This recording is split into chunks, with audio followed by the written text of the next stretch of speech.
عليكم ورحمة الله وبركاته.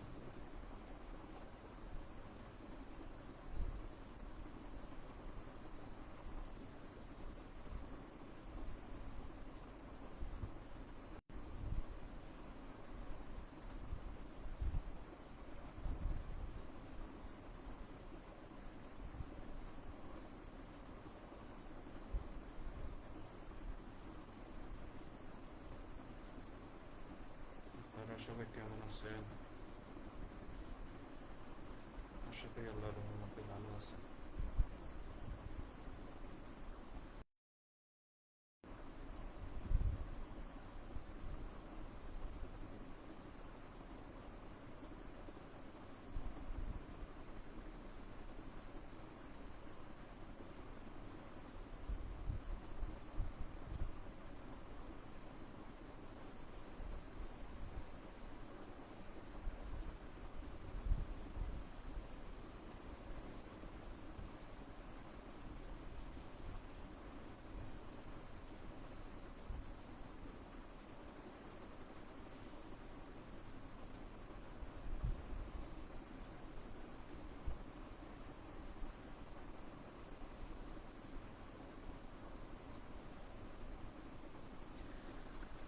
أعوذ بالله من الشيطان الرجيم بسم الله الرحمن الرحيم الحمد لله رب العالمين الصلاة والسلام على أشرف الأنبياء والمرسلين وعلى آله وأصحابه أجمعين أما بعد প্রিয় উপস্থিতি, আশা করি সবাই ভালো আছেন আল্লাহর রহমতে। আলহামদুলিল্লাহ।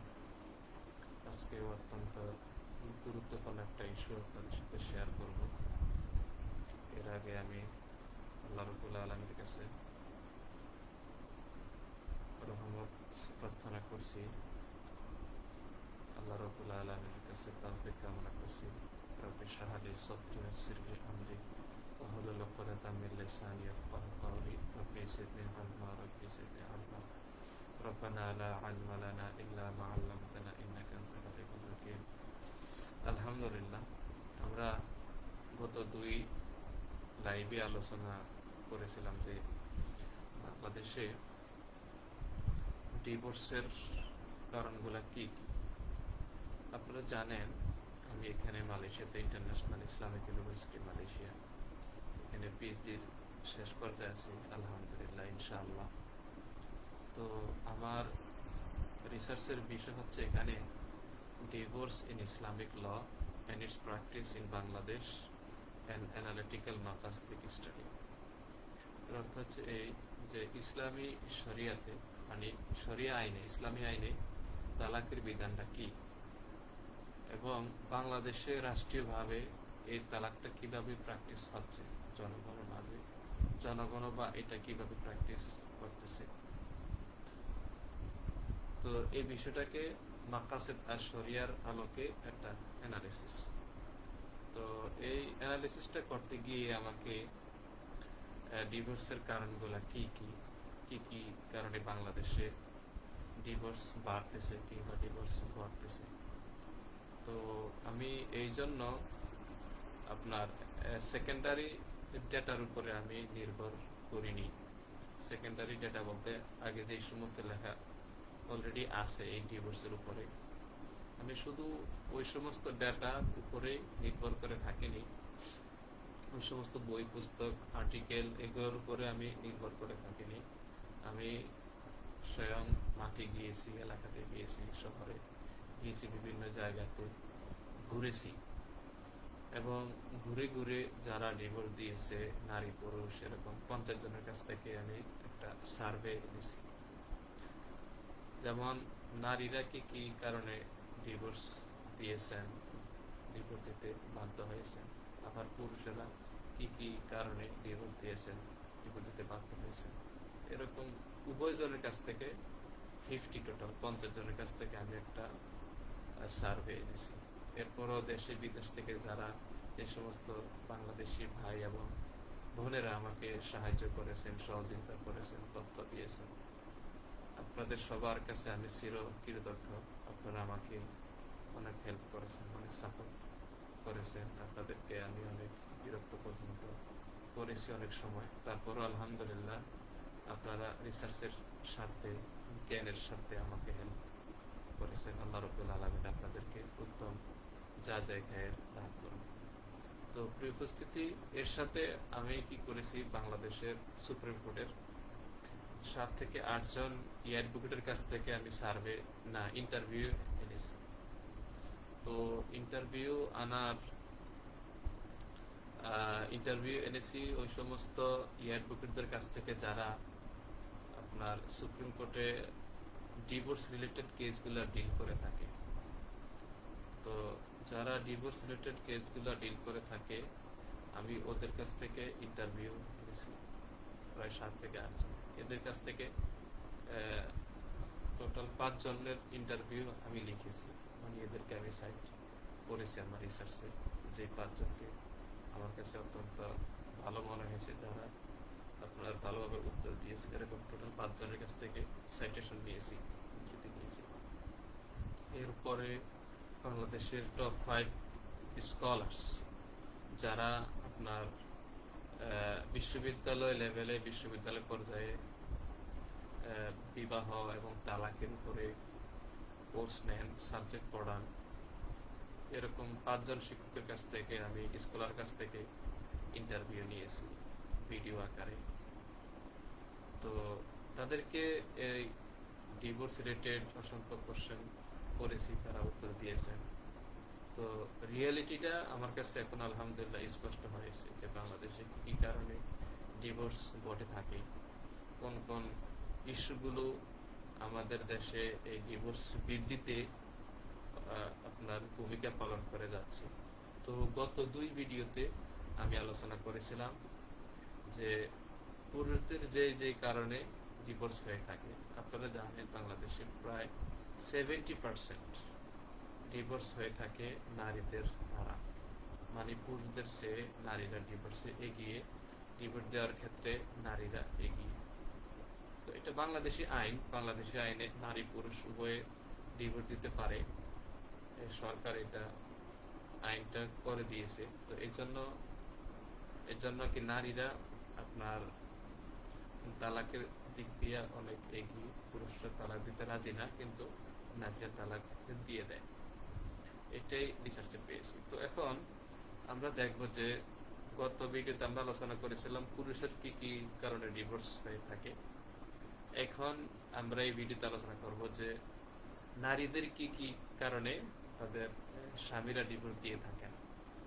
তো এখানে আমি অনেকগুলো রিজন পেয়েছি, অনেকগুলো কারণ পেয়েছি। তার ভিতরে যেগুলা অত্যন্ত গুরুত্বপূর্ণ এবং ভ্যালিড এবং রেশনাল এবং অ্যাভেলেবল, মানে সচরাচর ঘটে থাকে, ওই সমস্ত কারণগুলোর থেকে কয়েকটা কারণ আমি এখানে নিয়ে এসেছি যেটা আসলে আলোচনার যোগ্য। তো প্রথম যে কারণটা আমি পেয়েছি সেটা হচ্ছে এই ফাইন্যান্সিয়াল ইন্ডিপেন্ডেন্সি অফ উইমেন, যে নারীদের কি কি কারণে তালাক হয়ে থাকে।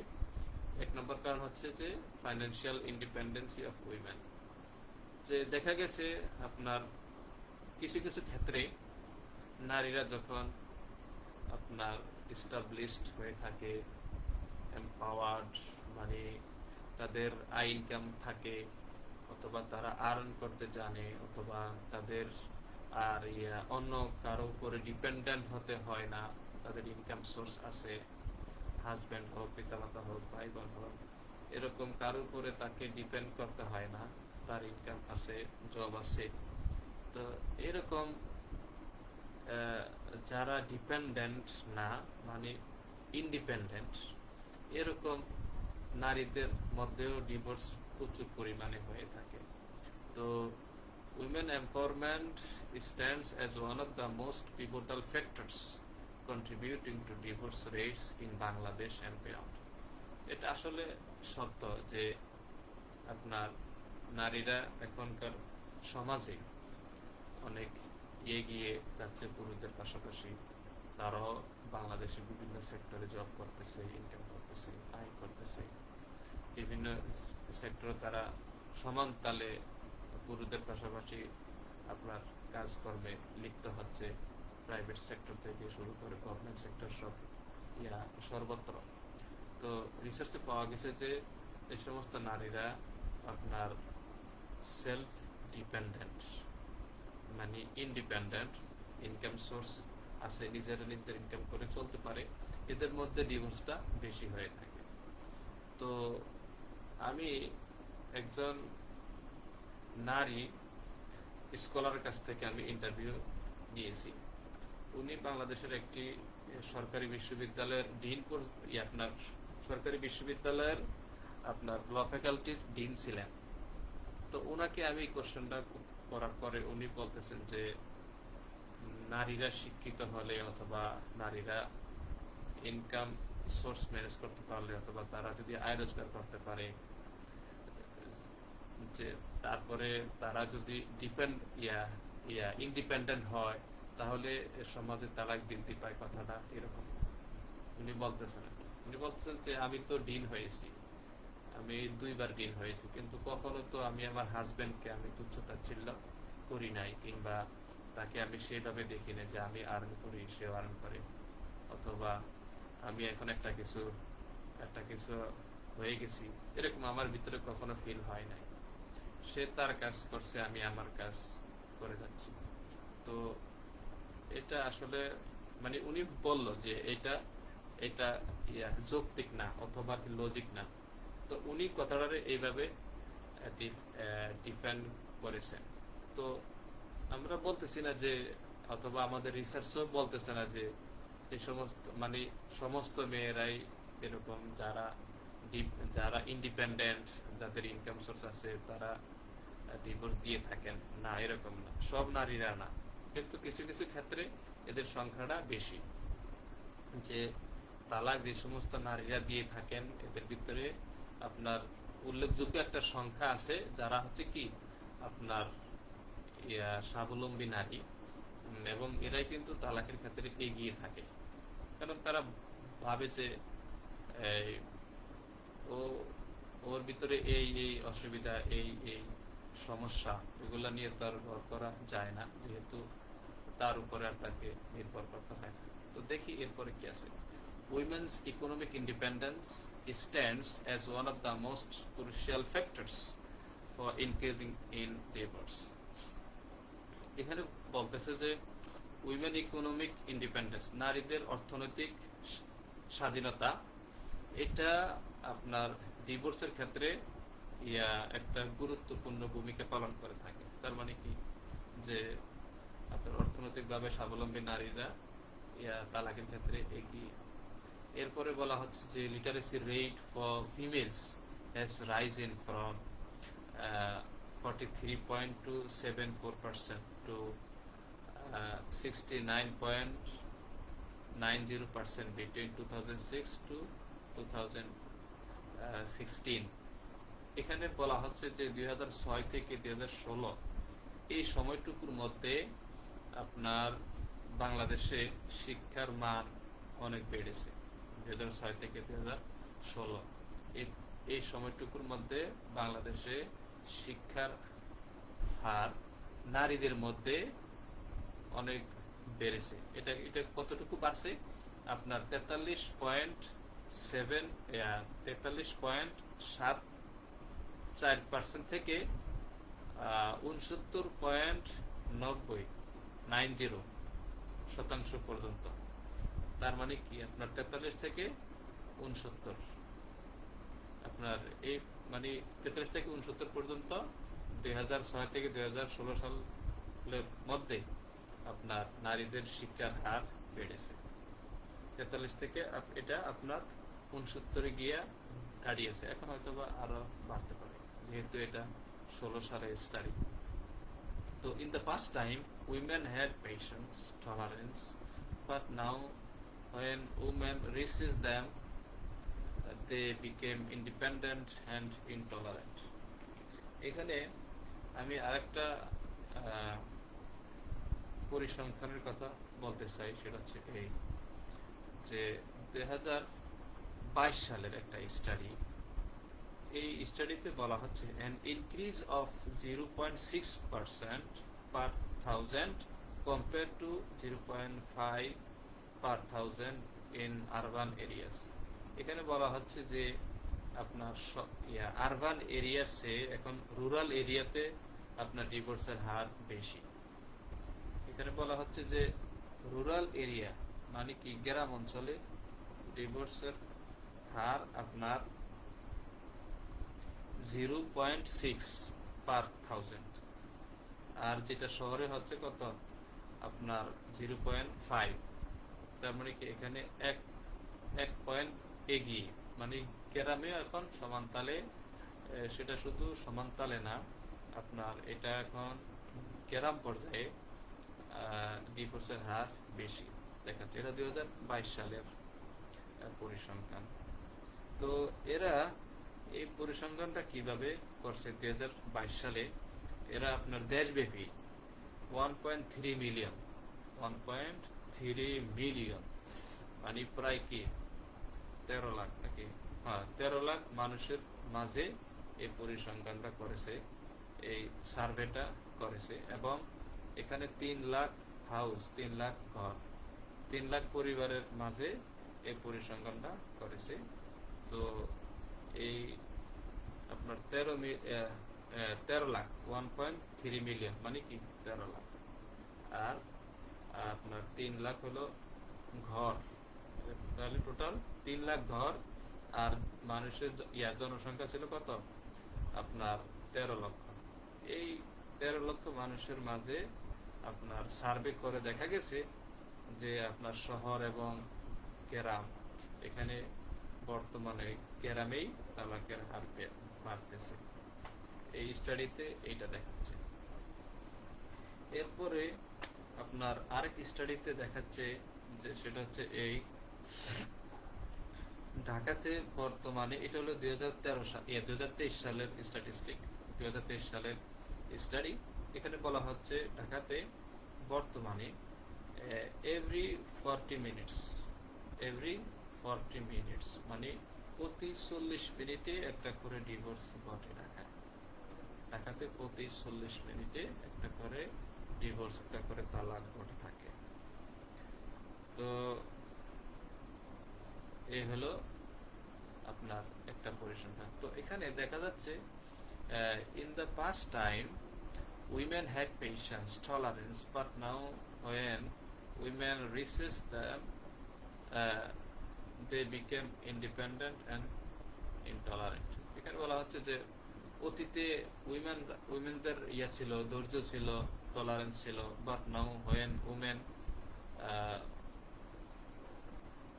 যখন আপনার নারীরা স্বাবলম্বী হয়ে গেল, তখন তারা they become independent and intolerant, তখন তারা কি হয়ে গেল, স্বাধীন চেতা হয়ে গেল এবং অসহিষ্ণু হয়ে গেল। তো এটার একটা বাস্তবতা। আমরা যদি একটু অতীতে ফিরে যাই, আমরা দেখবো যে তখনকার সমাজে আমাদের নারীরা কিন্তু অতটা ঘর থেকে বের হতো না, অথবা তাদের জব প্লেসে, কর্মক্ষেত্রে অতটা অংশগ্রহণ ছিল না। তখনকার সমাজে পুরুষরাই ইনকাম করত, মানে যারা নারী এবং ঘরের বাইরে জব করতো এদের সংখ্যা ছিল খুবই কম। তো আর অধিকাংশ নারীরা কিন্তু ঘরের ভিতরে থাকতো, হাজবেন্ড ইনকাম করতো, তারা বাসায় থেকে আপনার ঘরের কাজকর্ম করতো, বাচ্চা কাচ্চা দেখতো। তো এখানে বলা হচ্ছে যে অতীতে আপনার নারীদের মধ্যে একটা কি ছিল, ধৈর্য ছিল, হ্যাঁ, তারপরে টলারেন্স ছিল, সহনশীলতা ছিল। মানে যদি হাজবেন্ডরা একটু রাগ করতো অথবা তাদের উপরে টর্চার করতো, তখন তারা কি করতো, ধৈর্য ধারণ করতো এবং টলারেন্স, তারা এগুলোকে সহ্য করতো। কিন্তু বর্তমানে when they become rich or when they have got job, when they can earn money, or when they become independent, they become intolerant. কিন্তু বর্তমানে তখন আপনার তারা জব পেয়ে ইনকাম করা শুরু করেছে, যখন তারা স্বাবলম্বী হয়ে গেছে, তখন তারা কি ওরকম আগের মতো স্বামীর ওরকম আপনার স্বামীর দেওয়া পেইন দেওয়া, যন্ত্রণা দেওয়া, কষ্ট, এগুলো তারা সহ্য করে না। এবং এক্ষেত্রে তারা অনেকটা কি হয়ে গেছে আপনার ইনটলারেন্ট। ইনটলারেন্ট অর্থ হচ্ছে কি আপনার অসহিষ্ণু, মানে তারা কি সহ্য করে না আগের মতো। এখন কথা হচ্ছে এরকম আছে, মেয়েরা বলে থাকে যে হ্যাঁ তুমি তোমার পথে থাকো, আমি আমার পথে থাকি, আমি আমি আর তোমার উপরে নির্ভর করে তোমার অত্যাচার সহ্য করতে আমি চাই না। তো এরকমও কিছু নারীরা আছে যারা এইভাবে বলে থাকে স্বামীদেরকে, এবং ঝগড়াঝাটির মধ্যে তারা হাজবেন্ডকে রেখে চলে যায়, কাজী অফিসে যায়, ওখানে গিয়ে ডিভোর্স দিয়ে থাকে। তো এরকম আর কি। তো শহর নগর সব জায়গায় এখন আমাদের নারীরা এগিয়ে যাচ্ছে, জব করতেছে, ইনকাম করতেছে। তো যাদের পকেটে টাকা থাকে তারা কখনো কি অন্যের কথা শুনবে না, অথবা ওরকম দুঃখ কষ্টের পথ তারা বেছে নিবে না। এমন আছে যে আপনার স্বামী ইনকাম করে না কিন্তু উনি ইনকাম করে, স্ত্রী আয় করে, স্ত্রী ইনকাম করে কিন্তু স্বামী ইনকাম করে না।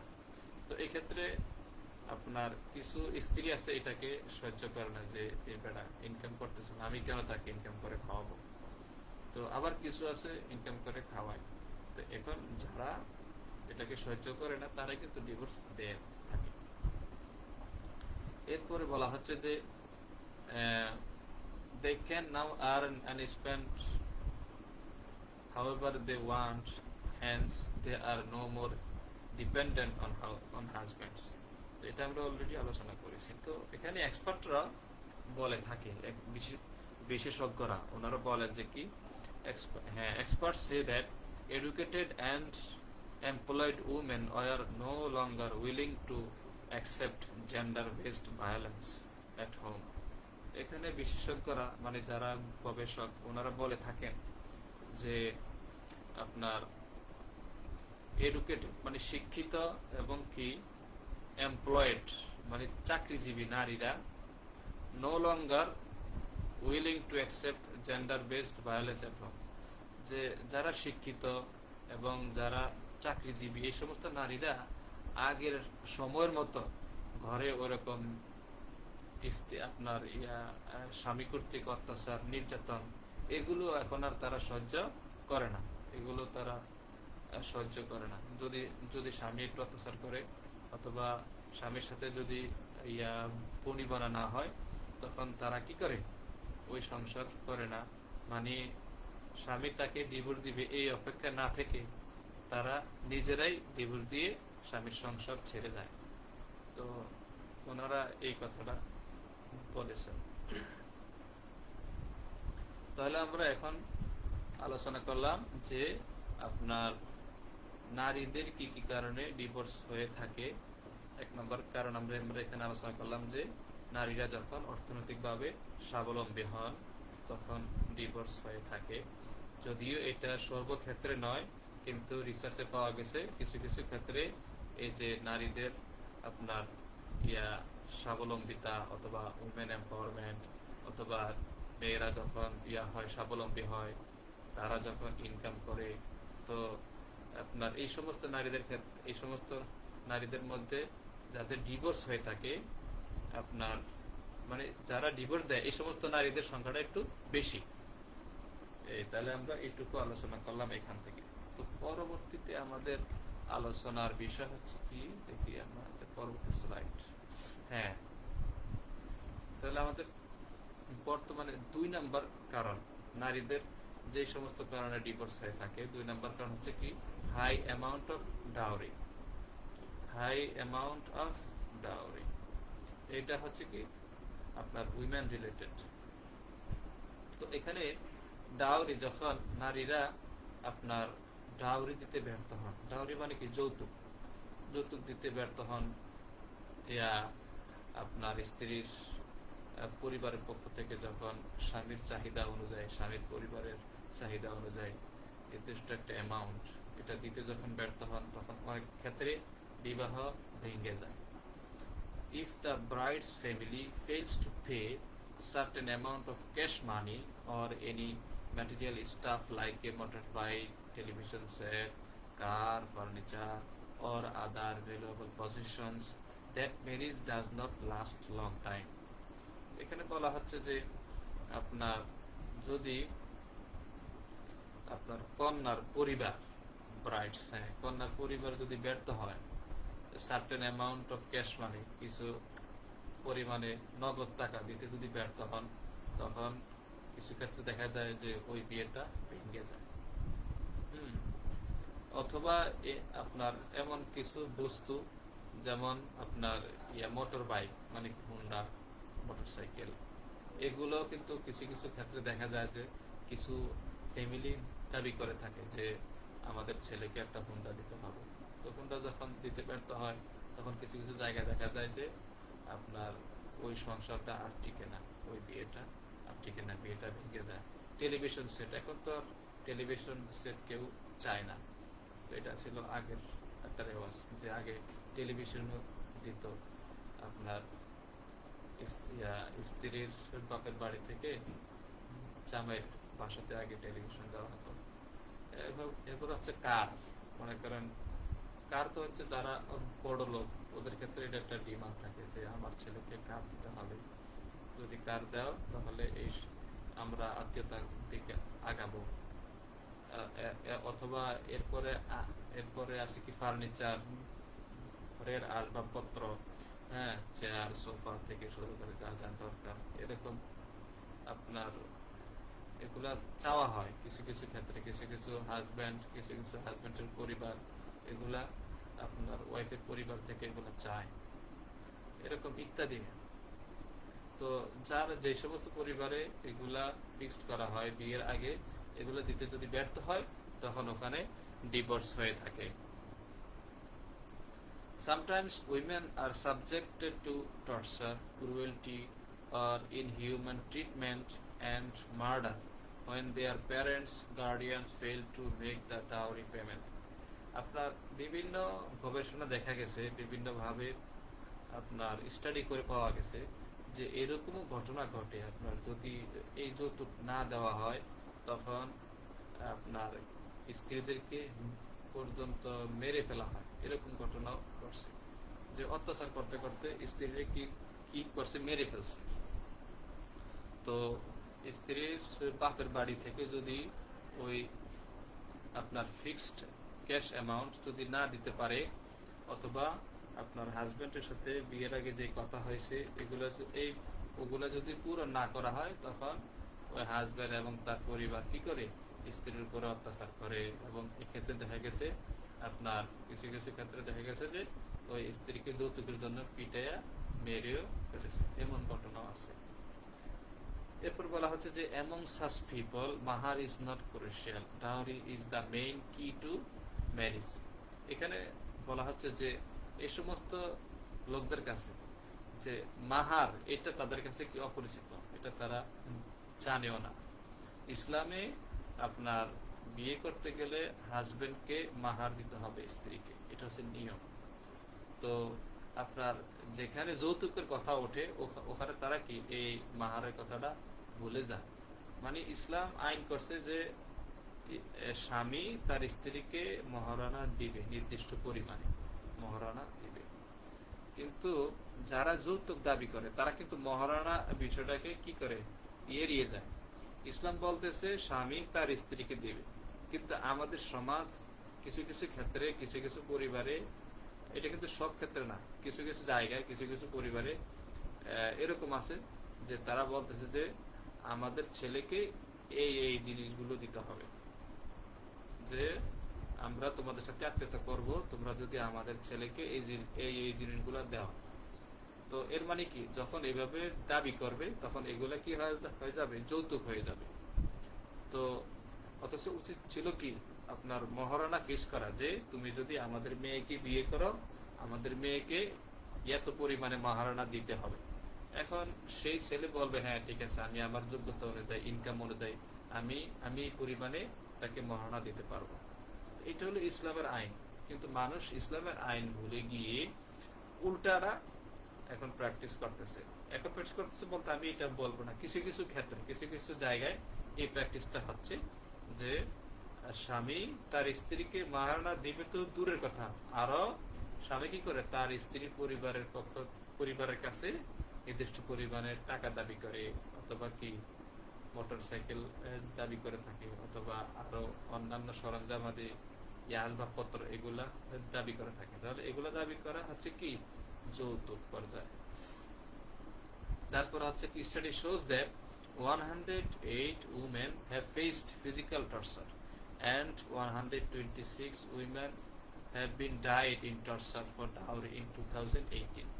2018 সালের স্টাডিতে পাওয়া গেছে যে 108 জন নারী আপনার শারীরিক অন্যায় অত্যাচারের শিকার হয়েছে স্বামী কর্তৃক, এবং 126 জন নারী আপনার স্বামীর অত্যাচারে মৃত্যুবরণ করছে যৌতুকের জন্য সারা বাংলাদেশে।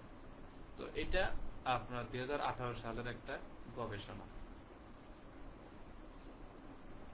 তাহলে আমরা এখানে দেখতে পেলাম যে আপনার নারীদের যে সমস্ত কারণে আমাদের সমাজে তালাক হয়ে থাকে, তার ভিতরে 2 নাম্বার কারণ হচ্ছে কি হাই অ্যামাউন্ট অফ ডাউরি, যে আপনার যৌতুকের দাবিতে, যৌতুক না পাওয়াতে আপনার স্বামীরা স্ত্রীকে তালাক দিয়ে থাকে। 3 নম্বরে আমরা কি পেয়েছি সেটা হচ্ছে এই ইনফার্টিলিটি প্রবলেম এবং উইমেন।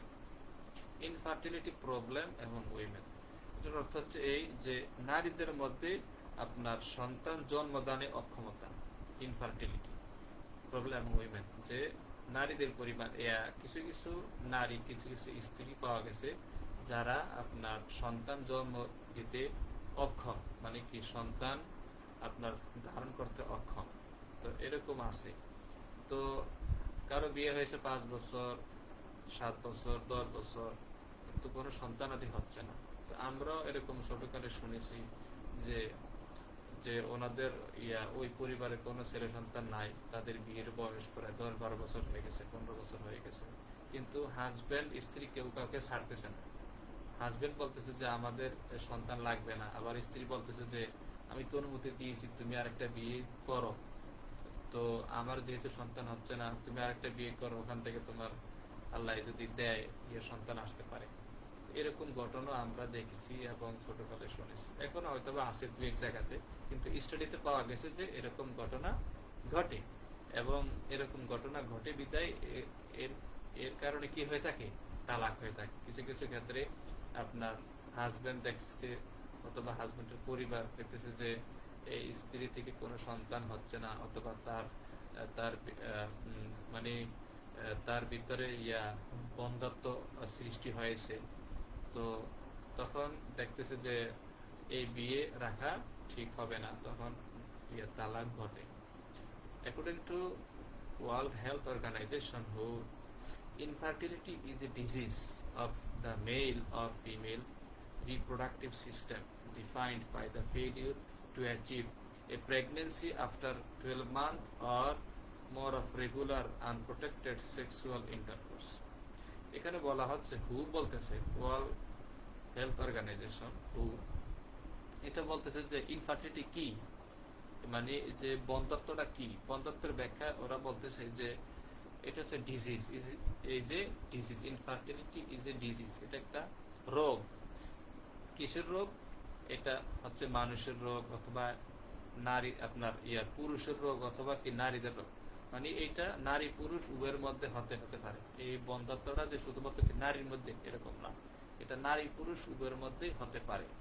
যে দেখা গেছে কি নারীর মধ্যে সমস্যা নাই কিন্তু পুরুষের ভিতরে সমস্যা, আবার দেখা গেছে পুরুষের ভিতরে সমস্যা নাই কিন্তু নারীর মধ্যে সমস্যা। তো এই জন্য কি করা হয়, মেডিকেল টেস্ট করা হয়, মানে যদি মেডিকেল টেস্ট করা হয় তখন আসল কারণটা বের হয়ে আসে যে এখানে আসলে সমস্যাটা কার, নারী না পুরুষ।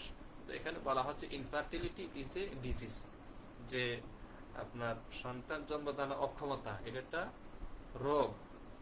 এটা কার রোগ?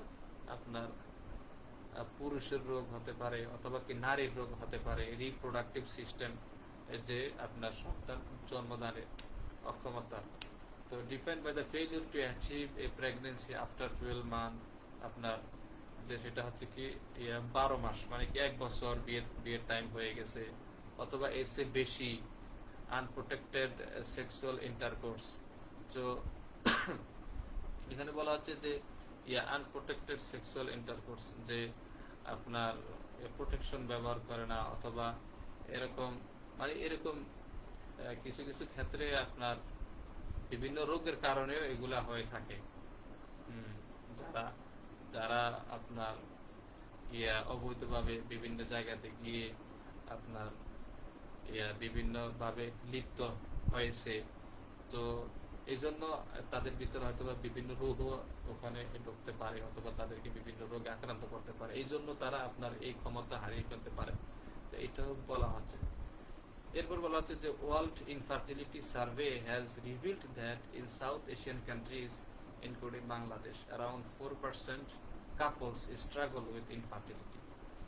তো ওয়ার্ল্ড ইনফার্টিলিটি সার্ভে এটা একটা সংস্থা। তো ওনারা বলতেছে যে এশিয়ার কান্ট্রিগুলোতে, মানে আমাদের এশিয়ার এই দেশগুলোতে, এখানে আপনার 4% কাপলদের মধ্যে 4%, শতকরা 4%, 4% কাপলদের মধ্যে স্বামী স্ত্রীর মাঝে আপনার ইনফার্টিলিটি লক্ষ্য করা গেছে, পাওয়া গেছে, including Bangladesh. Infertility is a significant contributor to marital discord and subsequent divorce. এখানে বলতেছে যে এই যে সন্তান জন্মদানে বন্ধ্যাত্বতা, অক্ষমতা, এইটা একটা কারণ হয়ে দাঁড়িয়েছে আমাদের সমাজে তালাক বৃদ্ধির ক্ষেত্রে, যে এই সমস্ত কারণে আমাদের সমাজে তালাক বৃদ্ধি পেয়ে থাকে। এরপরে বলা হচ্ছে যে a recent study also identified impotency and infertility as a reason for increasing rate of divorce. এখানে বলা হচ্ছে যে আপনার ইম্পর্টেন্সি অর্থ হচ্ছে এই যে আপনার শারীরিক অক্ষমতা, মানে জৈবিক অক্ষমতা। ইম্পর্টেন্সি এখানে হতে পারে হাজবেন্ডের, যে হাজবেন্ড কি করতে পারে না, আপনার তার যেরকম জৈবিক ক্ষমতা থাকার দরকার কিন্তু তার ওইরকম নাই। তো এরকম শারীরিক অক্ষমতার কারণে আপনার কি হয় না, স্ত্রী থাকে না, চলে যায়, অথবা স্ত্রীরা আপনার সংসার করতে চায় না।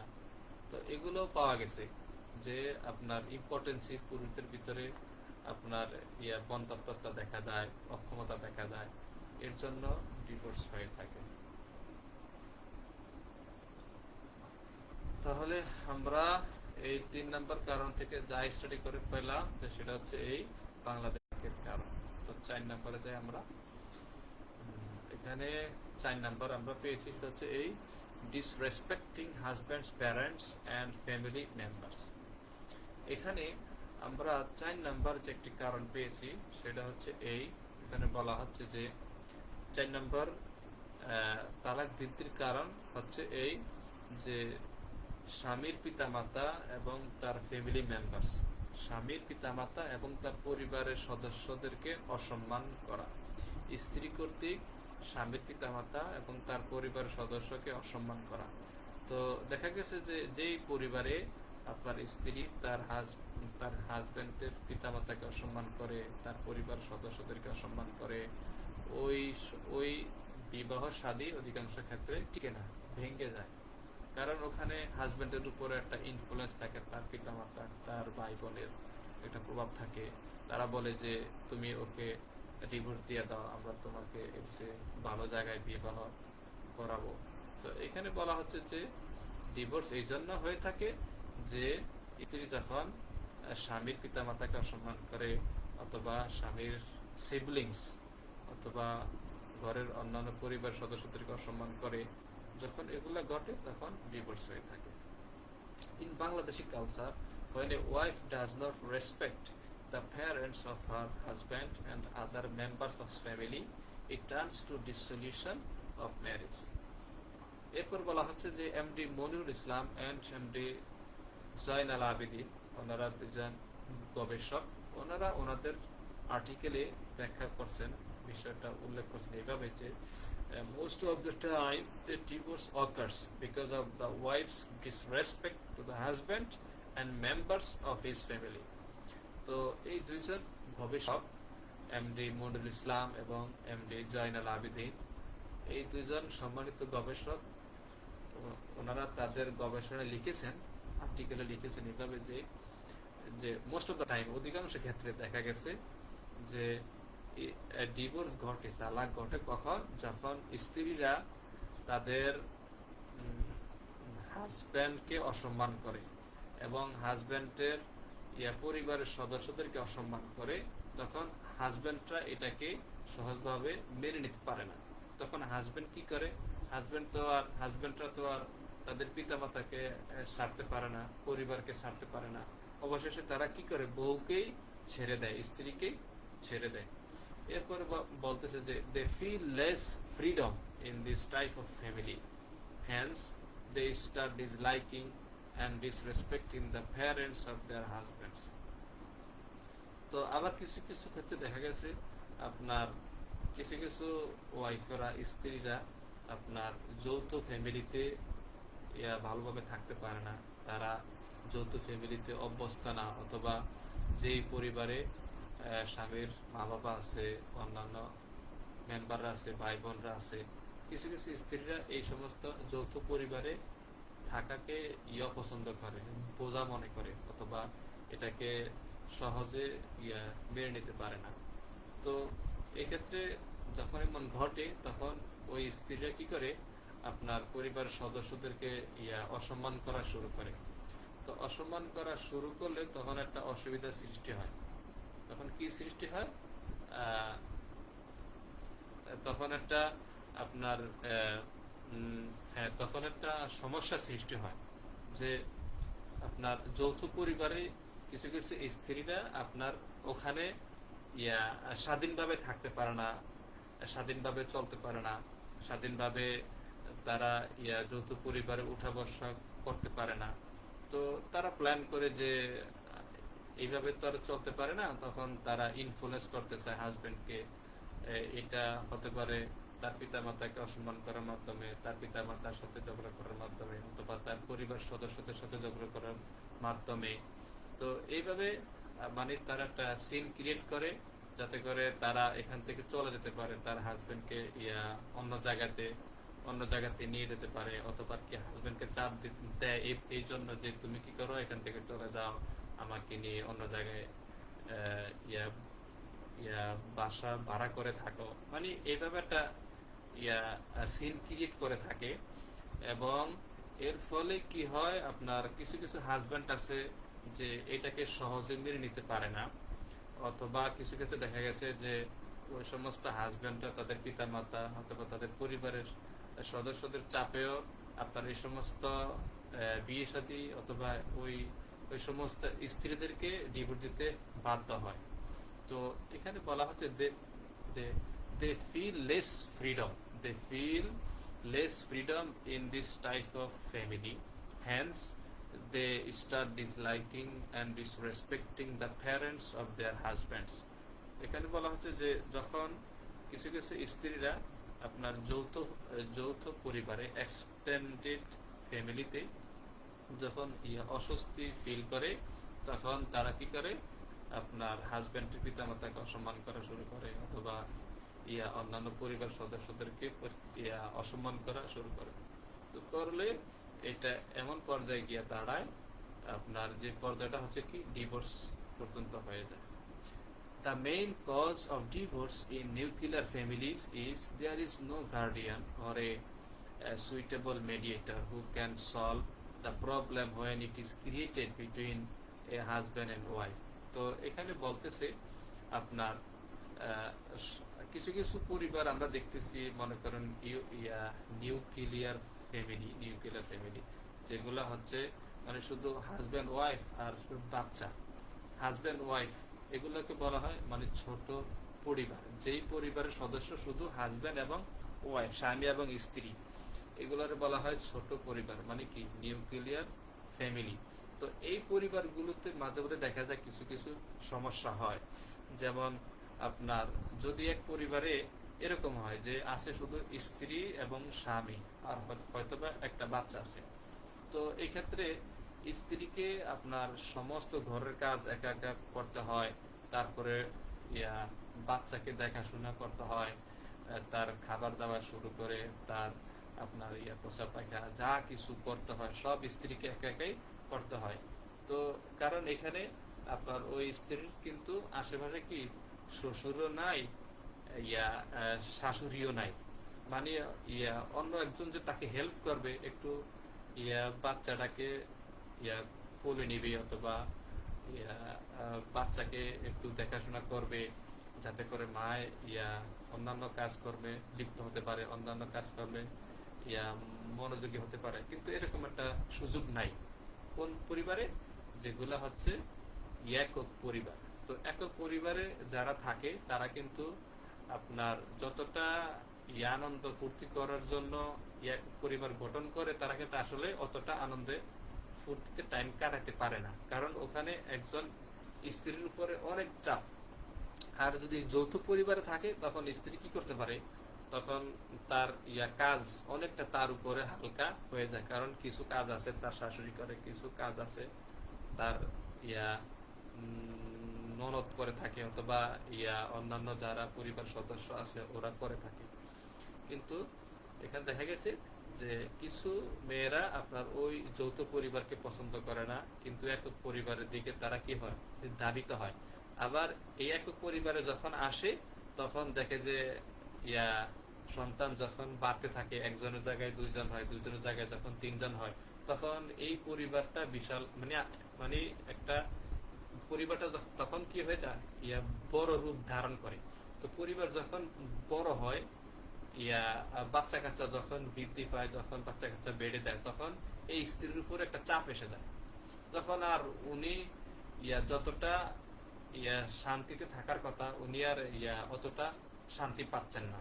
হাজবেন্ড তো থাকে বাহিরে, উনি জব করেন, উনি সকালে যান, রাতে আসেন, কিন্তু এই যে সারাদিন এই বাচ্চার লেখাপড়া থেকে শুরু করে, স্কুলে পাঠানো থেকে শুরু করে, মানে ঘরের কাম কাজ থেকে শুরু করে সবকিছু ওনাকে দেখতে হয়। তো এখানে তো এখন দেখা গেছে যে আপনার একক পরিবারও কিন্তু অতটা শান্তি পায় না, কিছু কিছু ক্ষেত্রে দেখা যায়। তো এখানে বলা হচ্ছে who can solve the problem. ও এখানে একটা সমস্যা হচ্ছে এই যে এই একক পরিবারে আপনার যখন দেখা গেছে যে আপনার এমন পরিবার যেখানে হাজব্যান্ড এবং ওয়াইফ আছে, এবং একটা বাচ্চা হোক অথবা দুইটা বাচ্চা হোক অথবা এরকম যারা আছে, কিন্তু কোনো কি নাই, কোনো আপনার মুরব্বী নাই, এই পরিবারে কোনো গার্ডিয়ান নাই, মুরব্বী নাই। তো এখানে যখন হাজব্যান্ড ওয়াইফের মাঝে যখন কোনো ঝগড়া সৃষ্টি হয়, তখন এমন কেউ নাই যে তাদেরকে সান্ত্বনা দেবে, অথবা তাদের কোনো সমস্যা সৃষ্টি হলে এটাকে যে সমাধান করবে। তো এখানে কোনো কি নাই, কোনো গার্ডিয়ান নাই, কোনো মুরব্বী নাই। তো এর ফলে কিন্তু যেহেতু কোনো গার্ডিয়ান থাকে না, মুরব্বী থাকে না, এটাকে সমাধান দেওয়ার মতো কোনো লোক থাকে না, তখন এই উভয়ের মাঝে একটা মনোমালিন্য সৃষ্টি হয়। তো কিছু ক্ষেত্রে দেখা গেছে এই মনোমালিন্যতা তাদেরকে ডিভোর্স পর্যন্ত নিয়ে যায়। তো এইটা একটা কারণ যে আমরা দেখতে পাচ্ছি এই যে আপনার যৌথ পরিবারকে যারা আপনার সহ্য করতে পারে না, এখানে একক পরিবারের দিকে ধাবিত হয়। তো আবার এরা কি করতেছে, একক পরিবারে এসেও তারা কি কতটা শান্তি পায় না। তো এখানে দেখা গেছে তাহলে আমরা ওভারঅল যা বুঝতে পেরেছি তা হচ্ছে এই যে পিতা মাতাকে, হাজব্যান্ডের পিতা মাতাকে অসম্মান করা, অথবা হাজব্যান্ডের পরিবারের সদস্যকে অসম্মান করা, এরকম করলে আমাদের সমাজে ডিভোর্স হয়ে থাকে। হ্যাঁ, আমরা এখন চলে আসছি কোথায়, তাহলে আজকে আমরা এই পর্যন্ত রাখি। এটা হচ্ছে যেহেতু টাইম বেশি হয়ে গেছে, প্রায় 51 মিনিট হয়ে গেছে, তাহলে আমরা তখন আলোচনা করলাম যে নারীদের কি কি কারণে আপনার ডিভোর্স হয়ে থাকে, এই কারণগুলো আমরা ওখানে আলোচনা করলাম। তো আমরা ইনশাল্লাহ এর পরবর্তীতে আলোচনা করব যে আপনার যে সমস্ত কারণগুলো স্ত্রীদের দ্বারা, মানে স্ত্রীদের কারণ না, আবার কি স্বামীদের কারণে না, মানে থার্ড পার্সনের কারণে আপনার ডিভোর্স হয়ে থাকে, ওগুলো আমরা আলোচনা করব ইনশাল্লাহ পরের টাইমে, পরের ভিডিওতে। তাহলে আজকে আমরা যা কিছু আলোচনা করেছি তা কিছু অবশ্যই আপনারা দেখেছেন, এখানে আশা করি ইনশাল্লাহ আমরা যা কিছু আলোচনা করবো সেগুলো থেকে আমরা শিক্ষা গ্রহণ করব। আমাদের সমাজের পরিস্থিতি, পরিবেশের আলোকে এগুলা আমরা পর্যালোচনা করব। যে যেখানে আছি, যে দেশে কিংবা বিদেশে যে যেখানে আছি, আমরা ইনশাল্লাহ এখান থেকে শিক্ষা গ্রহণ করব। শিক্ষা গ্রহণ করে আমরা যাতে করে আমাদের পারিবারিক জীবনটাকে আমরা আরো সুন্দর করে সাজাতে পারি, আরো সুন্দর করে আমরা গঠন করতে পারি। আল্লাহ রাব্বুল আলামিন আমাদেরকে সেই তৌফিক দান করুন। আজকের মতো এখানে শেষ করছি, এখানে বিদায় নিচ্ছি। আসসালামু আলাইকুম ওয়া রাহমাতুল্লাহি ওয়া বারাকাতুহু।